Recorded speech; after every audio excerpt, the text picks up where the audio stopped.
अमरावती शहरात अतिक्रमणांची समस्या अतिशय गंभीर झाली आहे। रस्त्याच्या कडेला किंवा जागा दिसेल तिथे अतिक्रमणे केली जातात। काही तर पक्के शेड ठोकून अतिक्रमणे करतात। या अतिक्रमणांमुळेच शहरात अनेक समस्या निर्माण झाल्या आहेत। आताही महानगरपालिका प्रशासनाने पुन्हा एकदा या अतिक्रमणांना रडारवर घेतला आहे। शहरात अतिक्रमण हटाव मोहीम सुरू झाली आहे। पाहता पाहता अतिक्रमणे जमीनदोस्त होऊ लागली आहेत। काही जणांनी स्वतःहून अतिक्रमणे काढून घेण्यास सुरुवात केली आहे। आयुक्त यांच्या आदेशान्वये महानगरपालिकेच्या वतीने अतिक्रमण मोहीम सुरू असून 14 नोव्हेंबर 2025 रोजी जेसीबी व 4 ट्रकद्वारे जमील कॉलनी मुख्य रस्ता ते ताजनगर पुलापर्यंत वलगाव रोड येथील असलेले फुटपाथवरील लोखंडी शेड, कॉन्क्रीट ओटे, अवैध लोखंडी खोके, बल्ली बासे लावून टिनाच्या झोपड्या असलेले सदर अतिक्रमण काढण्याची कार्यवाही महानगरपालिकेच्या कर्मचाऱ्यांनी अतिक्रमण काढण्यास सुरुवात केली।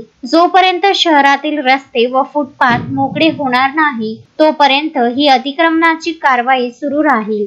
ज्यांनी अतिक्रमण केलं असेल त्या सर्वांनी अतिक्रमण स्वतःहून काढून घ्यावे, अन्यथा महानगरपालिका प्रशासन काढून घेईल। तसेच कायदेशीर कार्यवाहीला सामोरे जावे लागेल असा इशारा अतिक्रमण विभागाचे सहाय्यक आयुक्त यांनी दिला। या इशाऱ्याने अतिक्रमण धारकांचे धाबे दणाणले आहे। शहरातील मुख्य बाजारपेठ, कापड बाजारातील अतिक्रमणांवर देखील लवकरच कारवाई करणार असून त्याबाबत शहरातील इतर भागातील अतिक्रमणे मोकळे करून मुख्य शहरातील अतिक्रमणांवर कारवाई करणार असे महानगरपालिकेचे अतिक्रमण विभागाचे सहाय्यक आयुक्त यांनी सांगितले। सदर कारवाईत सहाय्यक आयुक्त अविनाश रक्ताटे, उप अभियंता विवेक देशमुख, नंदकिशोर तिखिले, अतिक्रमण पथक प्रमुख योगेश कोल्हे, निरीक्षक अन्सार अहमद, संदीप सोनवणे, झोन क्रमांक 5 चे कंत्राटी अभियंता फरहान शाजेब, अतिक्रमण विभागातील कर्मचारी, पोलीस कर्मचारी उपस्थित होते।